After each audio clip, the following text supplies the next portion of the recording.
வணக்கம். ஜெம் செய்திகளுக்காக நான் உங்கள் குணா. இந்திய நேரப்படி இரவு 8:30 மணி செய்திகள்.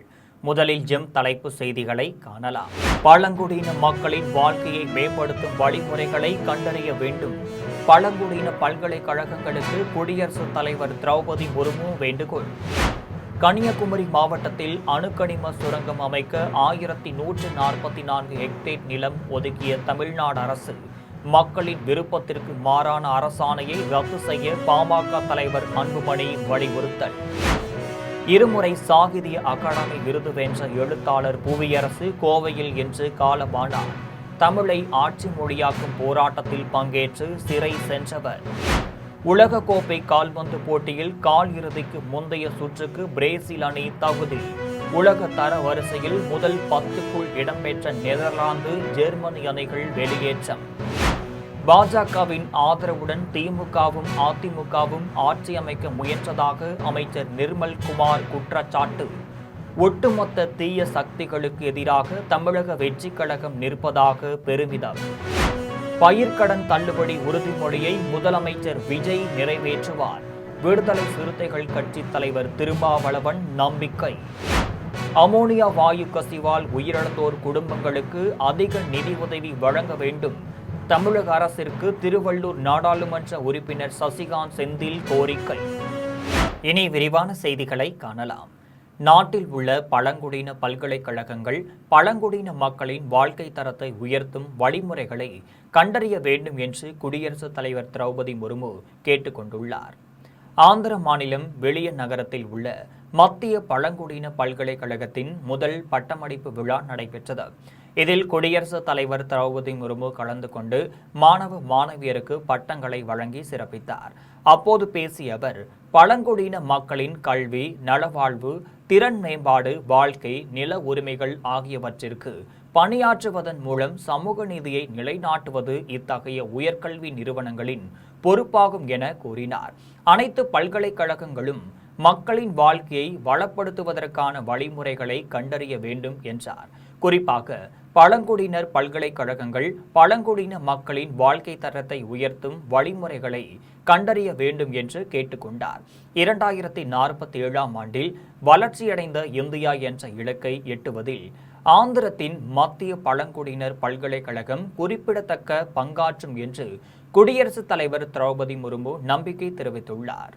கன்னியாகுமரி மாவட்டம் கிள்ளியூரில் 1144 ஹெக்டேரில் அணுக்கனிம சுரங்கம் அமைக்கும் ஆணையை ரத்து செய்ய வேண்டும் என்று பாமக தலைவர் அன்புமணி வலியுறுத்தியுள்ளார். அவர் வெளியிட்டுள்ள அறிக்கையில், கன்னியாகுமரி மாவட்டம் கிள்ளியூரில் 1144 ஹெக்டேர் பரப்பளவில் அணுக்கனிமம் சுரங்கம் அமைக்கும் மத்திய அரசின் இந்த அருமணல் நிறுவனத்தின் முயற்சிக்கு தமிழக அரசு துணை போயுள்ளதாக குற்றம் சாட்டினார். கன்னியாகுமரி மாவட்ட மக்கள் இந்த திட்டத்திற்கு கடும் எதிர்ப்பு தெரிவித்ததால் கருத்து கேட்பு கூட்டம் ஒத்திவைக்கப்பட்டதை சுட்டிக்காட்டியுள்ளார்.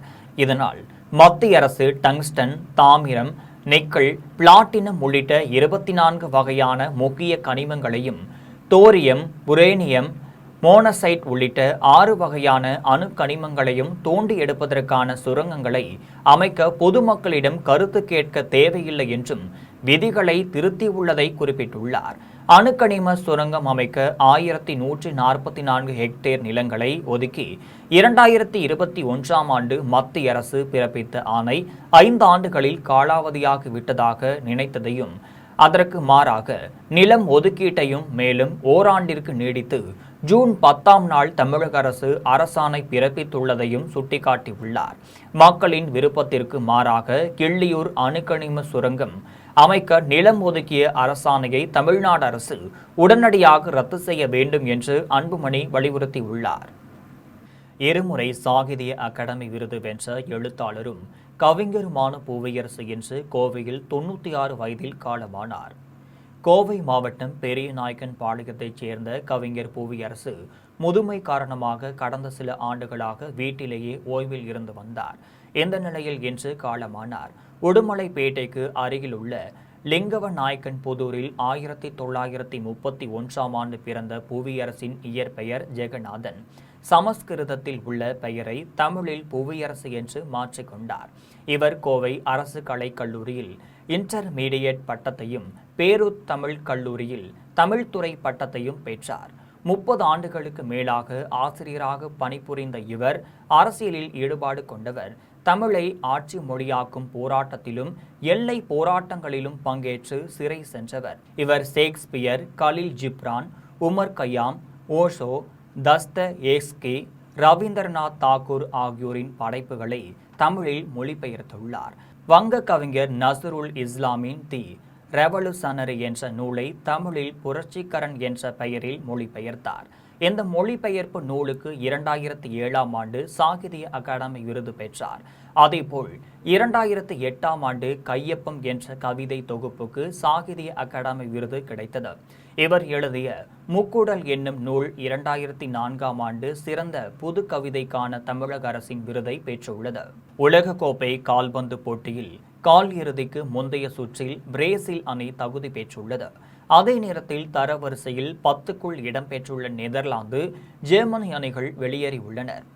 உலகக்கோப்பை கால்பந்து போட்டியில் இன்று நடைபெற்ற லீக் போட்டியில் பிரேசில் அணி ஜப்பான் அணியை 2-1 என்கின்ற கோல் கணக்கில் வீழ்த்தி கால் இறுதிக்கு முந்தைய சுற்றுக்கு முன்னேறியுள்ளது. 5 முறை உலக சாம்பியனான பிரேசில் கூடுதல் நேரத்தின் கடைசி நிமிடத்தில் கேப்ரியல் மார்டினெல்லி அடித்த கோல் மூலம் இந்த வெற்றியை பெற்றது. அதே நேரத்தில் ஜெர்மனி, பராகுவே அணிகளுக்கு இடையிலான ஆட்டத்தில் இரு அணிகளும் ஒவ்வொரு கோல் அடித்த நிலையில் பெனால்டி முறையில் ஆட்டத்தின் வெற்றி தீர்மானிக்கப்பட்டது. இதில் 4-3 என்ற கோல் கணக்கில் பராகுவே முன்னேறியது. இதனால் கால் இறுதிக்கு முந்தைய சுற்றுக்கு தகுதி பெறாமல் ஜெர்மனி அணி வெளியேறியுள்ளது. இதேபோல் நெதர்லாந்து, மொராக்கோ அணிகளுக்கு இடையிலான போட்டியும் இரு அணிகளும் ஒவ்வொரு கோல் அடித்த நிலையில் பெனால்டி முறையில் 3-2 என்கின்ற கோல் கணக்கில் மொராக்கோ அணி வெற்றி பெற்றது. இதனால் நெதர்லாந்து அணி அடுத்த சுற்றுக்கு முன்னேற முடியவில்லை. பாஜகவின் முழு ஆதரவுடன் திமுகவும் அதிமுகவும் இணைந்து ஆட்சி அமைக்க முயற்சி செய்ததாக மின்துறை அமைச்சர் நிர்மல்குமார் குற்றம் சாட்டியுள்ளார். சென்னை தலைமை செயலகத்தில் மின்துறை அமைச்சர் நிர்மல்குமார் செய்தியாளர்களிடம் பேசினார். அப்போது திமுகவும் அதிமுகவும் இணைந்து ஆட்சியை பிடிக்க முயன்றதாக 1 மாதத்திற்கு முன்பே தான் கூறியதாகவும், அதிமுக சட்டமன்ற உறுப்பினர்கள் பதவி விலகி வெளியே வருவதற்கு இதுவே காரணம் என்றும் கூறினார். தங்களின் சொத்துக்களை காத்துக் கொள்வதற்காக மு.க. ஸ்டாலினும் எடப்பாடி பழனிசாமியும் இந்த நடவடிக்கைகளில் ஈடுபட்டு வருவதாக குற்றம் சாட்டினார். பாஜகவின் முழு ஆதரவுடன் திமுகவும் அதிமுகவும் இணைந்து ஆட்சி அமைக்க முயன்றதாக தெரிவித்தார். தற்போது ஒட்டுமொத்த தீய சக்திகளுக்கு எதிராக தமிழக வெற்றிக் கழகம் நிற்கிறது என்று கூறினார். ஸ்டாலின் அவர்களே எனக்கு ஃபோன் பண்ணி நாங்கள் வந்து எடப்பாடி முதலமைச்சர் ஆகணும்னு கேட்டிருக்கிறார். அப்போ இது யாராவது எதிர்பார்த்தீங்களா? சரி, இதுதான் நடந்து அதே இல்லை என்னன்னா ஐயா வைகோ அவர்கள் மூத்தவர். ஐயா வைகோ அவர்கள் ரொம்ப மூத்தவர். அவர் வந்து என்னைக்கும் பதவிக்காக ஆசைப்பட்டதில்லை. அவருக்கு அமைச்சர் பதவி கிடைச்சப்ப கூட அவர் பதவிக்கு ஆசைப்பட்டதில்லை. அவர் 2004 அவர்களுக்கு கிடைச்ச எம்பி பதவியும் சேர்த்து திரு கலைஞர் அவர்கள், திரு கருணாநிதி அவர்கள் அதையும் சேர்த்து பேரம் பேசி அவங்க கட்சிக்கு மினிஸ்டர் வாங்கிட்டு போயிட்டார் பிறந்த காங்கிரஸ் ஆட்சியில். பயிர்க்கடன் தள்ளுபடி வாக்குறுதியை முதலமைச்சர் ஜோசப் விஜய் நிறைவேற்றுவார் என்ற நம்பிக்கை உள்ளதாக விடுதலை சிறுத்தைகள் கட்சியின் தலைவர் திருமாவளவன் தெரிவித்துள்ளார். மதுரை மாவட்டம் மேலவளைவில் 1997ஆம் ஆண்டு ஊராட்சி மன்ற தலைவர் முருகேசனும் அவருடன் வந்த 6 பேர் சாதி வெறியர்களால் வெட்டி கொல்லப்பட்டதன் நினைவேந்தல் நிகழ்ச்சி இன்று நடைபெற்றது. இதில் விடுதலை சிறுத்தைகள் கட்சியின் தலைவர் திருமாவளவன், சமூக நீதித்துறை அமைச்சர் வன்னியரசு உள்ளிட்டோர் கலந்து கொண்டு நினைவிடத்தில் மலர் வளையம் வைத்து வீரவணக்கம் செலுத்தினர். இதன் பின்னர் செய்தியாளர்களிடம் பேசிய திருமாவளவன், மேலவளவு படுகொலை மிக கொடூரமான சாதிய வன்முறையாக அமைந்ததாகவும், தலித் ஒருவர் ஊராட்சி மன்ற தலைவராக அமர்வதை ஏற்க மறுத்ததன் விளைவாக முருகேசன் உள்ளிட்ட 7 பேர் உயிரை பறித்துள்ளதாகவும் கூறினார். தற்போது மேலூரில் பொது தொகுதியில் போட்டியிட்ட தலித் சமூகத்தைச் சேர்ந்த விஸ்வநாதன் வெற்றி பெற்று உயர்கல்வித்துறை அமைச்சராகியுள்ளார். இது சமூக நல்லிணக்கத்தின் மாற்றத்தை வெளிப்படுத்துகிறது என்று குறிப்பிட்டுள்ளார். பயிர்க்கடன் தள்ளுபடி குறித்த கேள்விக்கு பதிலளித்த அவர், முதலமைச்சர் அந்த வாக்குறுதியை நிறைவேற்றுவார் என்ற நம்பிக்கை இருப்பதாக தெரிவித்துள்ளார். பெரியபாளையத்தில் அமோனியா வாயு கசிவால் உயிரிழந்தோர் குடும்பங்களுக்கு தமிழக அரசு அதிக நிதி உதவி வழங்க வேண்டும் என்று திருவள்ளூர் நாடாளுமன்ற உறுப்பினர் சசிகாந்த் செந்தில் கோரிக்கை விடுத்துள்ளார். திருவள்ளூரில் மாவட்ட காங்கிரஸ் கமிட்டி தலைவர் சசிகுமார் தலைமையில் ரயில் பயணிகள் சங்கத்தினருடன் கருத்து கேட்பு கூட்டம் நடைபெற்றது. இதில் கலந்து கொண்ட திருவள்ளூர் நாடாளுமன்ற உறுப்பினர் சசிகாந்த் செந்திலிடம் ரயில்வே சங்கத்தின் தலைவர்கள் பயணிகள் தங்களது பல்வேறு கோரிக்கைகளை முன்வைத்தனர். அவற்றிற்கு விரைவில் தீர்வு காண்பதாக சசிகாந்த் செந்தில் பதிலளித்தார். பின்னர் செய்தியாளர்களிடம் பேசிய அவர், இறால் தொழிற்சாலையில் அமோனியா வாயு கசிவால் உயிரிழந்தோரின் குடும்பங்களுக்கு இழப்பீடு அதிகமாக வழங்க வேண்டும் என்று முதலமைச்சரிடம் கோரிக்கை வைக்க உள்ளதாக தெரிவித்தார். திருவள்ளூர் பாராளுமன்ற தொகுதிக்கு உட்பட்ட எல்லா ரயில் பயணிகளுடைய அசோசியேஷன்ஸுடைய எல்லா பிரசிடென்ட்ஸும் ரெப்ரசன்டேட்டிவ்ஸும் இங்கே வந்திருந்தாங்க. இன்னைக்கு ஒரு மீட்டிங் கூப்பிட்டுருந்தோம். திருவள்ளூர் எல்லாருக்கும் தெரிந்த மாதிரி ரயில் பயணிகளுடைய முக்கியமான ஒரு இடம். சென்னைக்கு அருகாமையில் இருக்கும் ஒரு சபர்பன். அங்கே பல பேர் ரயில் பயணம் தான் அவங்களுடைய அன்றாட வாழ்வில் முக்கியமான ஒரு டிரான்ஸ்போர்ட்டேஷன் ஃபெசிலிட்டி. வேலைக்காக இருக்கட்டும் சரி, படிப்புக்காக இருக்கட்டும் சரி, ரயில் இல்லை என்றால் திருவள்ளூர் தொகுதியில் இருக்கும் மக்களுக்கு ஒரு பெரிய பிரச்சனை எப்பவுமே. புதுப்பிக்கத்தக்க மின் உற்பத்தி நிலையங்கள் மின் உற்பத்தி குறித்த நிகழ்நேர தரவுகளை உடனுக்குடன் தமிழ்நாடு மின் வாரியத்துடன் பகிர்ந்து கொள்ள வேண்டும் என்று மின்துறை அமைச்சர் நிர்மல்குமார் உத்தரவிட்டுள்ளார். இதுகுறித்து அவர் வெளியிட்டுள்ள செய்திக்குறிப்பில், காற்றாலை, சூரிய ஒளி மின்னாற்றல் ஆகியன தமிழ்நாட்டின் மொத்த மின் தேவையின் 50 விழுக்காட்டிற்கு மேல் நிறைவு செய்ததாக தெரிவித்துள்ளார். இவ்வகை மின் உற்பத்தி இயற்கை சூழலை பொறுத்து மாறுபடும் தன்மை கொண்டதால் மாநில மின் கட்டமைப்பை பாதுகாப்பாகவும் சிக்கனமாகவும் இயக்குவதற்கு நிகழ்நேர தகவல் தேவை என குறிப்பிட்டுள்ளார். இதனை கருத்தில் கொண்டு புதுப்பிக்க தக்க மின் உற்பத்தி நிறுவனங்கள் நிகழ்நேர தரவுகளை மின் வாரியத்திற்கு வழங்க வேண்டும் என்று தெரிவித்துள்ளார். தவறினால் மின் உற்பத்தி நிறுவனங்களின் மின் உற்பத்தியில் 10 விழுக்காடு கழித்து கணக்கிடப்படும் என்று மின்துறை அமைச்சர் நிர்மல்குமார் எச்சரித்துள்ளார். மானாமதுரை இளைஞர் ஆகாஷ் டெலிசனின் உடலை நீதிமன்ற உத்தரவுப்படி அடக்கம் செய்ததற்கு பதிலாக தகனம் செய்துவிட்டதாக கூறி கோட்டாட்சியரிடம் பெற்றோர் மனு அளித்துள்ளனர். சிவகங்கை மாவட்டம் மானாமதுரை கிருஷ்ணராஜபுரத்தைச் சேர்ந்த ராஜேஷ் கண்ணன் ஆனந்தி இணையரின் மகன் ஆகாஷ் டெலிசனை விசாரணையின் போது காவல்துறையினர் தாக்கியதில் மார்ச் 8ஆம் தேதி உயிரிழந்தார். இது தொடர்பாக திருப்புவனம் ஆய்வாளர் திலீபன் உள்ளிட்ட 6 பேர் மீது வழக்கு பதியப்பட்டு பணியிடை நீக்கம் செய்யப்பட்டனர். 102 நாட்களான மதுரை அரசு ராஜாஜி மருத்துவமனை பிணவரையில் வைக்கப்பட்டிருந்த ஆகாஷ் டெலிசன் உடல் நீதிமன்ற உத்தரவுப்படி மதுரை கோட்டாட்சியர் கருணாகரன் மேற்பார்வையில் பெற்றோர்கள் முன்னிலையில் தந்தநேரி மின் மயானத்தில் தகனம் செய்யப்பட்டது. அதன்பின் சாம்பலை பெறுவதற்காக அவரது பெற்றோர் ராஜேஷ் கண்ணன் ஆனந்தி ஆகியோர் மதுரை மாவட்ட ஆட்சியர் அலுவலகத்தில் உள்ள கோட்டாட்சியர் அலுவலகத்திற்கு வந்தனர். மது விற்பனைக்கு எதிராக போராடிய இளைஞரை கொன்றுவிட்டு காவல்துறையினர் குற்றவாளிகளை காக்கும் வகையில் செயல்படுவதாக ஆகாஷ் டெலிசனின் பெற்றோரும் வழக்கறிஞரும் குற்றம் சாட்டினர். திருவாரூரில் ரயில்வே மேம்பாலத்திற்கு நிலம் கொடுத்தவர்களுக்கு அரசு கொடுத்த மாற்று இடத்தை பட்டா செய்து கொடுக்காததால் அந்நியர்கள் அத்துமீறி ஆக்கிரமித்து வருவதாக பாதிக்கப்பட்ட பெண்கள் மாவட்ட ஆட்சியர் அலுவலகத்தில் மனு அளித்துள்ளனர். திருவாரூர் அருகே சிங்களாஞ்சேரியில் ரயில்வே மேம்பாலம் கட்டுவதற்காக திமுக ஆட்சியில் நிலம் வாங்கப்பட்டு பணிகள் நடைபெற்று வருகின்றனர். இதற்காக நிலம் கொடுத்தவர்களுக்கு பணமும் தியானபுரத்தில் மாற்று இடமும் வழங்கப்பட்டனர். மாற்று இடம் கொடுத்த இடத்தில் அந்நியர்கள் நுழைந்து ஆக்கிரமித்துள்ளதாகவும் அரசு முறைப்படி பட்டா செய்து கொடுக்கவில்லை என்றும் நிலம் கொடுத்தோர் தெரிவித்துள்ளனர். இதுகுறித்து திருவாரூர் வட்டாட்சியரிடம் பலமுறை புகார் அளித்தும் எந்த நடவடிக்கையும் எடுக்கவில்லை என்றும் தெரிவித்தனர். அந்த நிலத்தை பட்டா மாற்றி கொடுக்க வேண்டும் என கோரி திருவாரூர் மாவட்ட ஆட்சியரிடம் மனு அளித்துள்ளனர். சிங்களாஞ்சேரி புதுத்தெரு அங்கே நாங்கள் வசிச்சு வந்தோம். எங்களுக்கு மேம்பாலம் எடுத்துக்கிட்டதுனால எங்களுக்கு இடம் கொடுத்தாங்க. இடம் கொடுத்ததுனால அதில் கொஞ்சம் ஒரு பிளாட்டை 2 பேருக்கு கொடுத்தாங்க. எங்களுக்கு வீடு கட்டாத முடியாது. அந்த இடத்துனால நாங்கள் அங்கே வீடு கட்டாத நாங்கள் வாடகை வீட்டில் இருந்துகிட்டு இருக்கோம். அங்கே அந்த இடத்துல இன்னொருத்தவங்க வீடு கட்டிக்கிட்டு அங்கே எங்களுக்கு கொடுத்த ரோட்டில் வராங்க. புதுக்கோட்டை மாவட்டம் அண்டகுளம் அருகே சாலையோரத்தில் நின்ற ஐஸ்கிரீம் வாகனத்தில் ஓட்டுநர் மர்ம மரணம் தொடர்பாக காவல்துறையினர் விசாரித்து வருகின்றனர். புதுக்கோட்டை மாவட்டம் அண்டகுளம் அருகே உள்ள பெரம்பூர் விளக்கு சாலை ஓரத்தில் நேற்று மாலை ஐஸ்கிரீம் விற்பனை வாகனம் நின்றுள்ளது.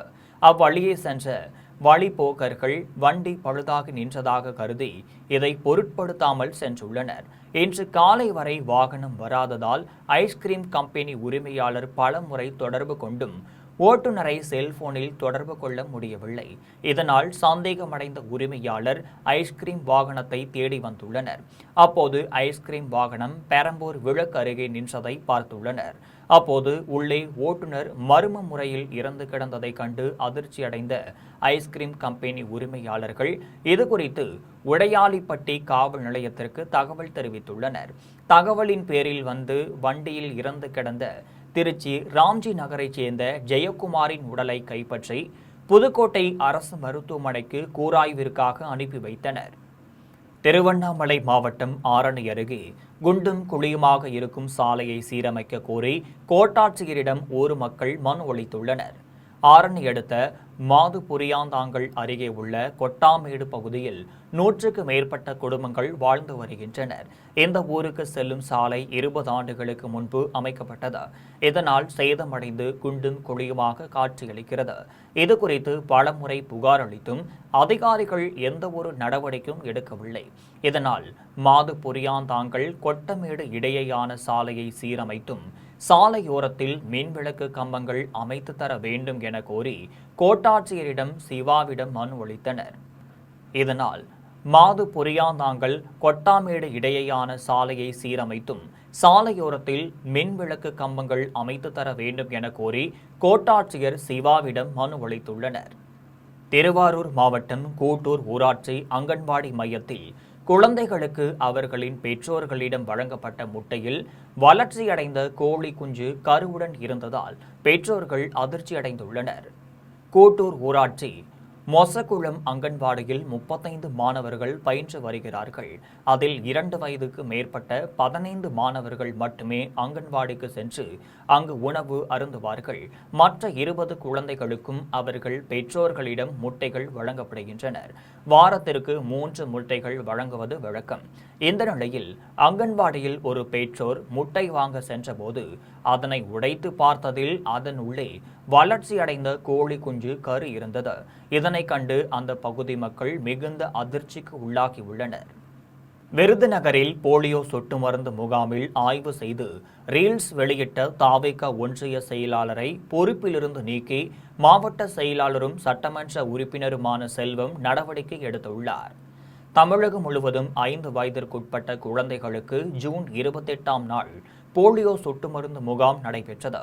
விருதுநகர் அருகே செங்குன்றாபுரம் அரசு ஆரம்ப சுகாதார நிலையத்தில் நடைபெற்ற போலியோ சொட்டு மருந்து வழங்கும் முகாமிற்கு சென்ற விருதுநகர் தாவேகா மத்திய ஒன்றிய செயலாளரான முத்துவேல் முகாமிற்குள் நுழைவது முதல் அங்கிருந்த அரசு பணியாளர்களிடம் ஏதோ அதிகாரி போல சிறிது நேரம் விசாரணை நடத்துவது, பின்னர் ஒரு குழந்தைக்கு போலியோ சொட்டு மருந்து வழங்குவது வரை அனைத்தையும் வீடியோவாக பதிவு செய்து சினிமா பாடலுடன் ரீல்ஸ் வீடியோவாக சமூக வலைதளங்களில் பதிவு செய்திருந்தார். இது பெரும் சர்ச்சையை ஏற்படுத்தியிருந்த நிலையில் அரசு மருத்துவமனைகளில் மருத்துவர்கள் செவிலியர்களின் சிகிச்சையை அனுமதியின்றி வீடியோ புகைப்படம் எடுத்து ரீல்ஸ் வெளியிட்டால் நடவடிக்கை எடுக்கப்படும் என தமிழக சுகாதாரத்துறை எச்சரிக்கை விடுத்திருந்தது. இந்த தாவேகா ஒன்றிய செயலாளர் முத்துவேலை பொறுப்பிலிருந்து 3 மாத காலத்திற்கு நீக்கி விருதுநகர் சட்டமன்ற உறுப்பினரும் கிழக்கு மாவட்ட செயலாளருமான செல்வம் உத்தரவிட்டுள்ளார். தருமபுரி மாவட்ட ஆட்சியர் அலுவலகம் எதிரே ஒரே இரவில் 2 வீடுகளின் பூட்டை உடைத்து 28 சவரன் நகைகள் கொள்ளையடித்ததால் பொதுமக்கள் பெரும் அதிர்ச்சியடைந்துள்ளனர். தருமபுரி மாவட்ட ஆட்சியர் அலுவலகம் எதிரே உள்ள ராமன் நகரைச் சேர்ந்த கண்ணன் வேளாண் துறை அலுவலகத்தில் விதை பரிசோதனை ஆய்வாளராக பணிபுரிந்து வருகிறார். கண்ணன் குடும்பத்தினருடன் ஒடசல்பட்டியில் உள்ள உறவினர் வீட்டிற்கு சென்றுள்ளார். அப்போது இரவு அவரது கைபேசி இணையதளம் மூலம் இணைந்திருந்த வீட்டின் சிசிடிவி கேமரா இணைப்புகள் துண்டிக்கப்பட்டுள்ளது. தொடர்ந்து அவர் சுப நிகழ்ச்சியை முடித்துவிட்டு வீட்டிற்கு வந்து பார்த்தபோது வீட்டின் பூட்டு உடைக்கப்பட்டு பீரோவில் இருந்த 4 சவரன் நகை திருடப்பட்டது தெரியவந்தது. இதேபோல ராமன் நகரைச் சேர்ந்த அரசகுமார் குடும்பத்தினருடன் தூத்துக்குடிக்கு சென்றுள்ளார். காலையில் அரசகுமாரின் வீட்டில் பூட்டு உடைக்கப்பட்டு பீரோவில் இருந்த 24 சவரன் நகை திருடப்பட்டது தெரியவந்தது. இதுகுறித்து மதிக்கோன் பாளையம் காவல்துறையினர் வழக்கு பதிந்து விசாரித்து வருகின்றனர். இரவில் 2 வீடுகளில் நகைகள் களவு போனது அப்பகுதி மக்களிடையே பெரும் அச்சத்தை ஏற்படுத்தியுள்ளது. தேவக்கோட்டை நகர்மன்ற கூட்டத்தில் கவுன்சிலர் முதலமைச்சர் விஜயின் புகைப்படத்தை மாட்டியதால் பெரும் பரபரப்பை ஏற்படுத்தியுள்ளது. சிவகங்கை மாவட்டம் தேவக்கோட்டை அமமுக நகர செயலாளரும் கவுன்சிலர்களுக்கும் கட்சியின் முக்கிய நிர்வாகிகளும் கடந்த சில நாட்களுக்கு முன் சென்னையில் கனிமவளத்துறை அமைச்சர் பிரபு முன்னிலையில் தாவேகாவில் இணைந்தனர். இதனைத் தொடர்ந்து தேவக்கோட்டை நகராட்சி அலுவலகத்தில் நகரமன்ற கூட்டம் சேர்மன் சுந்தரலிங்கம் தலைமையில் நடைபெற்றது. அப்போது கூட்டத்திற்கு வந்த 6வது வார்டு கவுன்சிலர் கமலக்கண்ணன் தமிழக முதலமைச்சர் விஜயின் படத்தை அரங்கத்தில் மாட்டினார். இக்கூட்டத்தில் பேசிய கவுன்சிலர் கமலக்கண்ணன் தேவக்கோட்டையை மாடர்ன் சிட்டியாக மாற்றி அமைக்க வேண்டும் என தெரிவித்தார். 27வது திமுக வார்டு கவுன்சிலர் பாலமுருகன் பேசியபோது முட்டகுண்டு ஊரணியை தூர்வாரி சீரமைக்க வேண்டும் என வலியுறுத்தினார். முன்னதாக புதிதாக பொறுப்பேற்றுள்ள நகராட்சி ஆணையாளர் ராஜமாணிக்கம் அறிமுக உரையாற்றினார். திருத்துறைப்பூண்டி அருகே ஒரு இருசக்கர வாகனத்தில் பள்ளி மாணவர்கள் 4 அதிவேகமாக சென்று சாகசம் செய்த காட்சிகள் வெளியாகி அப்பகுதி மக்களிடையே பெரும் அதிர்ச்சியை ஏற்படுத்தியுள்ளது. திருவாரூர் மாவட்டம் மன்னார்குடியிலிருந்து திருத்துறைப்பூண்டி செல்லும் சாலையில் ஒரு இருசக்கர வாகனத்தில் பள்ளி மாணவர்கள் 4 பேர் பொதுமக்களுக்கு இடையூறு ஏற்படுத்தும் வகையில் அதிவேகமாக சென்றுள்ளனர். பின்னால் வந்தவர்கள் இதை வீடியோவாக எடுத்து சமூக வலைதளங்களில் பதிவிட்டுள்ளனர். பள்ளியில் படிக்கும் மாணவர்களுக்கு பெற்றோர்கள் தங்களுடைய இருசக்கர வாகனங்களை இயக்குவதற்கு அனுமதி அளிக்கக்கூடாது என்றும் உரிய அறிவுரைகள் வழங்க வேண்டும் என்றும் வாகன ஓட்டிகளும் சமூக ஆர்வலர்களும் வேண்டுகோள் விடுத்துள்ளனர்.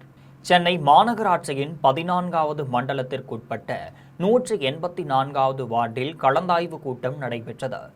சென்னை மாநகராட்சியின் 184வது வார்டில் 14வது மண்டல குழு தலைவர் ரவிச்சந்திரன் தலைமையில் கலந்தாய்வு கூட்டம் நடைபெற்றது. இந்நிகழ்ச்சியில் பொதுமக்களுடன் அந்தந்த தெருக்களில் உள்ள குறைகளை கேட்டறிந்தார். இதன் பின்னர் சம்பந்தப்பட்ட அதிகாரிகளை வரவழைத்து உடனடியாக அந்த பணிகளை சரி செய்யுமாறு அதிகாரிகளுக்கு உத்தரவிட்டார். இதில் வட்ட செயலாளர்கள் தேவராஜன், டேவிட், சவுந்தரராஜன் உள்ளிட்ட கட்சி நிர்வாகிகள் மற்றும் பொதுமக்கள் ஏராளமானோர் கலந்து கொண்டனர். தமிழ்நாடு அரசு அனைத்து துறை ஓய்வூதியர் சங்கத்தினர் பழைய ஓய்வூதிய திட்டம், இலவச பேருந்து பயணம், இலவச மருத்துவம் உள்ளிட்ட பல்வேறு கோரிக்கைகளை நிறைவேற்ற வலியுறுத்தியுள்ளனர். திருப்பூர் மாவட்டம் தாராபுரத்தில் தமிழ்நாடு அரசு அனைத்து துறை ஓய்வூதியர் சங்கத்தின் கூட்டம் தலைவர் வீர் ஜாபர் தலைமையில் நடைபெற்றது. கூட்டத்திற்கு பின் சங்கத்தின் மாநில தலைவர் ஜெயச்சந்திரன் செய்தியாளர்களிடம் பேசினார். அப்போது தாவேகா தேர்தல் அறிக்கையில் உறுதியளித்தபடி பழைய ஓய்வூதிய திட்டத்தை அரசு உடனடியாக நடைமுறைப்படுத்த வேண்டும் என்று வலியுறுத்தினார். 70 வயது நிறைவடைந்த ஓய்வூதியர்களுக்கு 10 விழுக்காடு கூடுதல் ஓய்வூதியம் வழங்க வேண்டும் என்று தெரிவித்தார். சென்னை மாதவரத்தில் சாலையை கடக்க முயன்றவர் மீது ஆட்டோ மோதியதில் அவர் நிகழ்விடத்திலேயே பரிதாபமாக உயிரிழந்தார். மாதவரம் முதன்மை சாலையில் 45 வயது மதிக்கத்தக்க ஒருவர் சாலையை கடக்க முயன்றபோது அந்த வழியாக வேகமாக வந்த ஆட்டோ அவர் மீது எதிர்பாராத விதமாக மோதியுள்ளது. மோதிய வேகத்தில் சாலையில் தூக்கி வீசப்பட்டு தலை மற்றும் முகத்தில் பலத்த காயமடைந்தார். நிகழ்விடத்திலேயே அவர் பரிதாபமாக உயிரிழந்தார். இந்த விபத்து குறித்து தகவல் கிடைத்ததும் மாதவரம் காவல்துறையினர் விரைந்து சென்று விசாரணை மேற்கொண்டனர். பின்னர் இந்த வழக்கு மாதவரம் போக்குவரத்து புலனாய்வு பிரிவிடம் ஒப்படைக்கப்பட்டது. அவர்கள் இறந்தவரின் உடலை கைப்பற்றி கூராய்விற்காக ஸ்டான்லி மருத்துவமனைக்கு அனுப்பி வைத்தனர். உயிரிழந்தவர் யார் என்பது குறித்து விசாரித்து வருகின்றனர். இந்த விபத்து காரணமாக ஆட்டோ ஓட்டுநரை கைது செய்யும் நோக்கில் விசாரணை மேற்கொண்டு வருகின்றனர்.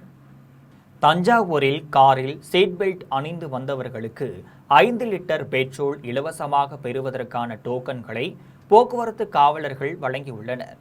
தஞ்சாவூரில் தனியார் தொண்டு நிறுவனத்துடன் இணைந்து காவல்துறையினர் பல்வேறு விழிப்புணர்வு நிகழ்ச்சிகளை நடத்தி வருகின்றனர். அதன் ஒரு பகுதியாக தஞ்சை அரசு ராஜாஜி மிராசுதார் மருத்துவமனை சாலையில் வாகன சோதனை நடத்தினர். அப்போது காரில் ஓட்டுநர் மட்டும் சீட் பெல்ட் அணிந்தால் போதாது, பக்கத்தில் உட்கார்ந்து இருப்பவரும் சீட் பெல்ட் அணிய வேண்டும் என்று அறிவுரை வழங்கி போக்குவரத்து காவல் ஆய்வாளர் 5 லிட்டர் பெட்ரோல் விலையில்லாமல் போட்டுக்கொள்ள டோக்கன் வழங்கினார். இதேபோல் அறிவுரை வழங்கியும் 5 லிட்டர் இலவச பெட்ரோலுக்கான டோக்கன் வழங்கியும் ஐஸ்கிரீம் கொடுத்தும் போக்குவரத்து காவலர்கள் செய்த செயல் ஓட்டுநர்களுக்கு மகிழ்ச்சியை ஏற்படுத்தி உள்ளது. திருச்செந்தூர் முருகன் கோவில் கடற்கரையில் கடல் நீர் 100 அடி உள்வாங்கியதால் பொதுமக்கள் வியப்படைந்தனர். தூத்துக்குடி மாவட்டம் திருச்செந்தூர் முருகன் கோவில் கடற்கரையில் இன்று கடல் நீர் 100 அடி உள்வாங்கி காணப்பட்டது. இதனால் பச்சை நிற பாசி படிந்த பாறைகள் வெளியே தெரிந்தது. இதில் கடல் அலைகள் இன்றி குளம் போல அமைதியாக காட்சியளித்தது. இதனைத் தொடர்ந்து கடலில் புனித நீராட வந்த பக்தர்கள் வெளியே தெரிந்த பாறைகள் மீது ஏறி நின்று செல்ஃபி எடுத்து மகிழ்ந்தனர். மேலும் பௌர்ணமியை முன்னிட்டு இரவு முழுவதும் கடற்கரையில் தங்கிய பக்தர்கள் அதிகாலையில் கடலில் புனித நீராடிவிட்டு ஆடைகளை கடற்கரை அருகில் போட்டுவிட்டு சென்றதால் கடற்கரை முழுவதும் ஆடைகளாக காட்சியளித்து வருகிறது. திருவண்ணாமலை மாவட்டம் ஆரணி அதிமுக சட்டமன்ற உறுப்பினர் தனது வார்டு பகுதியில் மக்களுக்கு எந்த ஒரு அடிப்படை வசதிகளும் செய்து கொடுக்கவில்லை என்று திமுக கவுன்சிலர் பாபு குற்றம் சாட்டியுள்ளார். ஆரணி நகராட்சி கூட்டம் ஆணையர் வேலவன் தலைமையில் நடைபெற்றது. இக்கூட்டத்தில் நகராட்சி திமுக தலைவர் மணி, அதிமுக துணைத் தலைவர் பாரி பாபு உட்பட அதிமுக, திமுக, காங்கிரஸ் கட்சிகளைச் சேர்ந்த 33 கவுன்சிலர்கள் கலந்து கொண்டனர். அப்போது கூட்டத்தில் 2வது வார்டு அதிமுக கவுன்சிலர் தேவர் பேசியபோது 4 ஆண்டு காலமாக மக்களின் அடிப்படை வசதிகள் குறித்து நகரமன்ற கூட்டத்தில் கோரிக்கை விடுத்தும் இதுவரையில் எதையும் செய்யவில்லை என்றும் குற்றம் சாட்டினார். அதனைத் தொடர்ந்து திமுக கவுன்சிலர் பாபு பேசியபோது அதிமுக சட்டமன்ற உறுப்பினர் இந்த ஆரணி டவுன் பகுதிக்கு எண்ணற்ற திட்டங்களை செய்துள்ளதாக தெரிவித்துள்ளார். ஆனால் தனது வார்டு பகுதியில் ஒரு அடிப்படை வசதிகளும் செய்து கொடுக்கவில்லை என்று குற்றம் சாட்டினார். காஞ்சிபுரம் மாவட்டம் குன்றத்தூர் வட்டத்தில் நடைபெற்ற வருவாய் தீர்வாயத்தில் மக்களிடம் இருந்து பெற்ற மனுக்களுக்கு தீர்வு காணப்பட்டு பயனாளிகளுக்கு வழங்கப்பட்டது. குன்றத்தூர் வட்டத்தில் வருவாய் தீர்வாயம் ஜூன் 18ஆம் நாள் தொடங்கி இன்று வரை நடைபெற்றது. இதில் படப்பை, மாங்காடு, குன்றத்தூர் உள்ளிட்ட 100 ஊர்களின் மக்கள் வீட்டுமனை பட்டா, முதியோர் உதவித்தொகை, திருமண உதவித்தொகை, புதிய குடும்ப அட்டை, சாதிச் சான்றிதழ் ஆகியவை கேட்டு 1000க்கும் மேற்பட்ட மனுக்களை அளித்திருந்தனர். இதில் பரிசீலனை செய்யப்பட்ட மனுக்கள் மீது தீர்வு காணப்பட்டு பயனாளிகளுக்கு சான்றிதழ்கள் வழங்கப்பட்டனர். இதில் வருவாய் தீர்வாய அலுவலர், குன்றத்தூர் வட்டாட்சியர் வாசுதேவன், வருவாய் ஆய்வாளர்கள் கலந்து கொண்டனர். திருவள்ளூர் மாவட்டம் பெரியபாளையத்தில் போதைப்பொருள் ஒழிப்பு விழிப்புணர்வு பேரணியை கும்மிடிப்பூண்டி சட்டமன்ற உறுப்பினர் விஜயகுமார் கொடியசைத்து தொடங்கி வைத்தார். திருவள்ளூர் மாவட்டம் குமரப்பேட்டை ஆதரவு இல்லம், மனநல மையம், மாவட்ட மனநல திட்டம், மாவட்ட மாற்றுத்திறனாளிகள் நலத்துறை, காவல்துறை, பள்ளி கல்வித்துறை ஆகியன இணைந்து போதைப்பொருள் ஒழிப்பு விழிப்புணர்வு பேரணியை நடத்தினர். இதில் பெரியபாளையம் அரசு மேல்நிலைப் பள்ளி மாணவர்கள் கலந்து கொண்டனர். கும்மிடிப்பூண்டி சட்டமன்ற உறுப்பினர் விஜயகுமார், வட்டார மருத்துவ அலுவலர் சங்கீதா, மருத்துவர் ராகவ், மாவட்ட மாற்றுத்திறனாளிகள் நல அலுவலர் குமார் ஆகியோர் கொடியசைத்து பேரணியை தொடங்கி வைத்தனர். பள்ளி மாணவர்கள் விழிப்புணர்வு பதாகைகளை கையில் ஏந்தி முழக்கமிட்டபடி பங்கேற்றனர். ஆதரவு இல்லத்தின் ஊழியர்கள் போதைப் பொருள் தடுப்பு, அதன் முக்கியத்துவம், குறிப்பாக இளைஞர்கள் நாடகம் மூலம் விழிப்புணர்வு ஏற்படுத்தினர். இந்நிகழ்ச்சியில் ஆதரவு இல்லத்தின் நிறுவனர் கோடீஸ்வர ராவ், இணை நிறுவனர் ஜீவா ராவ் மற்றும் பொதுமக்கள் கலந்து கொண்டனர். நிகழ்ச்சிக்கான ஏற்பாடுகளை ஆதரவு இல்லம் ஊழியர்கள் செய்திருந்தனர். ராமநாதபுரம் மாவட்டம் தொருவள்ளூர் அரசு உயர்நிலைப் பள்ளியில் 42 ஆண்டுகளாக பணியாற்றிய நல்லாசிரியர் புளோரா மேரியின் பணி நிறைவையொட்டி மாணவர்கள் அவரை வழியனுப்பி வைத்தனர். தொருவள்ளூர் அரசு உயர்நிலைப் பள்ளியில் பட்டதாரி ஆசிரியராக பணியில் சேர்ந்தார் புளோரா மேரி. இவருடைய கல்வி பணியை பாராட்டி 2014ஆம் ஆண்டில் டாக்டர் ராதாகிருஷ்ணன் விருது வழங்கப்பட்டது.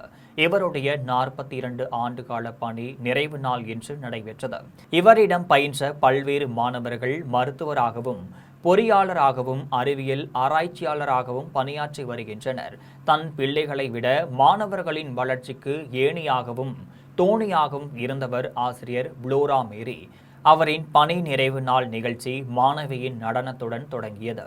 பணி நிறைவு பெற்ற ஆசிரியருக்கு அனைத்து ஆசிரியர்களும் தங்களுடைய வாழ்த்துக்களை தெரிவித்துக் கொண்டனர். முன்னாள் மாணவர்கள் கேக்கு வெட்டி கொண்டாடினர். அவரிடம் பயின்ற அனைத்து மாணவ மாணவிகளும் கண்ணீர் மல்க அன்புடன் அவரை வழி அனுப்பி வைத்தனர். எனது பெயர் வி. புளோரா மேரி. நான் அரசு பணியில் 42 ஆண்டுகளாக ஆசிரியராக பணிபுரிந்து இன்று ஓய்வு பெறுகிறேன். வயது முதிர்வின் காரணமாக எனது மாணாக்கர்கள் அனைவரும் அரசு பணிகளிலும் மருத்துவராகவும் பொறியியலாளராகவும் அநேகம் பேர் இன்று வரை பணிபுரிந்து கொண்டிருக்கிறார்கள். இந்த அரசு உயர்நிலைப்பள்ளி தொருவள்ளூரில் நான் சமூக அறிவியல் ஆசிரியராக 21 ஆண்டுகள் பணிபுரிகிறேன். இந்த பகுதிகளிலும் நிறைய மாணவர்கள் அரசு பணியில் பணிபுரிகிறார்கள். காஞ்சிபுரம் அருகே நடைபெற்ற கைப்பந்து போட்டியில் வெற்றி பெற்ற வீரர்களுக்கு சட்டமன்ற உறுப்பினர் முனிரத்தினம் கோப்பையும் பரிசும் வழங்கினார். காஞ்சிபுரம் மாவட்டம் அனுமந்தண்டலம் ஊராட்சியில் முதலமைச்சர் ஜோசப் விஜய் பிறந்தநாளையொட்டி கைப்பந்து போட்டி நடைபெற்றது. இந்த போட்டியை தாவேக ஒன்றிய செயலாளர் ரஞ்சித்குமார் தொடங்கி வைத்தார். இதில் காஞ்சிபுரம், திருவள்ளூர் உள்ளிட்ட 30 அணியினர் கலந்து கொண்டனர். வெற்றி பெற்ற பூவிருந்தவள்ளி அணிக்கு முதல் பரிசுக்கான கோப்பையையும் சான்றிதழ்களையும் பணப்பரிசையும் சட்டமன்ற உறுப்பினர் முனிரத்தினம் வழங்கினார். அப்போது பேசிய அவர், வருங்கால தமிழகத்தை உருவாக்க தயாராகும்படி இளைஞர்களிடம் கேட்டுக்கொண்டார். திறமைகளை விளையாட்டு போட்டிகளிலும் மக்களுக்கு தொண்டு செய்யவும் பயன்படுத்த வேண்டும் என்று வேண்டுகோள் விடுத்துள்ளார். காரைக்காலில் மாங்கனி திருவிழாவின் முக்கிய நிகழ்ச்சியான காரைக்கால் அம்மையார் சிவனுக்கு மாங்கனி வைத்து அமுது படையலிடும் நிகழ்ச்சி மிக சிறப்பாக நடைபெற்றது. புதுச்சேரி மாநிலம் காரைக்காலில் உள்ள காரைக்கால் அம்மையார் ஆலயத்தில் மாங்கனி திருவிழாவை முன்னிட்டு பரமசிவ அடியார் கோலத்தில் பவளக்கால் விமானத்தில் வீதி உலாவாக வந்து பக்தர்களுக்கு அருள்பாலிக்கும் நிகழ்ச்சி நடைபெற்றது. இதில் பல்லாயிரக்கணக்கான பக்தர்கள் மாம்பழங்களை இறைத்தும் தங்களது வேண்டுதலை நிறைவேற்றினர். தொடர்ந்து சிவன் பிச்சாடன மூர்த்தியாக வந்து காரைக்கால் அம்மையார் இல்லத்தில் உணவு அருந்தி செல்லும் நிகழ்வினை குறிக்கும் விதமாக அமுது படையல் நிகழ்ச்சி நடைபெற்றது. இந்நிகழ்ச்சியில் புதுச்சேரி அமைச்சர்கள் ராஜசேகரன், சிவக்கொழுந்து ஆகியோருடன் ஆயிரக்கணக்கான பக்தர்கள் கலந்து கொண்டு சிவனை வழிபட்டனர். மீண்டும் தலைப்பு செய்திகள். பழங்குடியின மக்களின் வாழ்க்கையை மேம்படுத்தும் வழிமுறைகளை கண்டறிய வேண்டும். பழங்குடியின பல்கலைக்கழகங்களுக்கு குடியரசுத் தலைவர் திரௌபதி முர்மு வேண்டுகோள். கன்னியாகுமரி மாவட்டத்தில் அணுக்கனிம சுரங்கம் அமைக்க 1144 ஹெக்டேர் நிலம் ஒதுக்கிய தமிழ்நாடு அரசு மக்களின் விருப்பத்திற்கு மாறான அரசாணையை ரத்து செய்ய பாமக தலைவர் அன்புமணி வலியுறுத்தல். இருமுறை சாகித்ய அகாடமி விருது வென்ற எழுத்தாளர் புவியரசு கோவையில் இன்று காலமானார். தமிழை ஆட்சி மொழியாக்கும் போராட்டத்தில் பங்கேற்று சிறை சென்றவர். உலகக்கோப்பை கால்பந்து போட்டியில் கால் இறுதிக்கு முந்தைய சுற்றுக்கு பிரேசில் அணி தகுதி. உலக தர வரிசையில் முதல் 10க்குள் இடம்பெற்ற நெதர்லாந்து, ஜெர்மனி அணிகள் வெளியேற்றம். பாஜகவின் ஆதரவுடன் திமுகவும் அதிமுகவும் ஆட்சி அமைக்க முயன்றதாக அமைச்சர் நிர்மல் குமார் குற்றச்சாட்டு. ஒட்டுமொத்த தீய சக்திகளுக்கு எதிராக தமிழக வெற்றிக் கழகம் நிற்பதாக பெருமிதம். பயிர்க்கடன் தள்ளுபடி உறுதிமொழியை முதலமைச்சர் விஜய் நிறைவேற்றுவார். விடுதலை சிறுத்தைகள் கட்சி தலைவர் திருமாவளவன் நம்பிக்கை. அமோனியா வாயு கசிவால் உயிரிழந்தோர் குடும்பங்களுக்கு அதிக நிதி உதவி வழங்க வேண்டும். தமிழக அரசிற்கு திருவள்ளூர் நாடாளுமன்ற உறுப்பினர் சசிகாந்த் செந்தில் கோரிக்கை. இத்துடன் செய்திகள் நிறைவடைகின்றன. மீண்டும் செய்திகள் இரவு 12 மணிக்கு. உடனுக்குடன் செய்திகளை காண GemLive.tv என்ற இணையதளத்தில் இணைந்திருங்கள். நன்றி, வணக்கம்.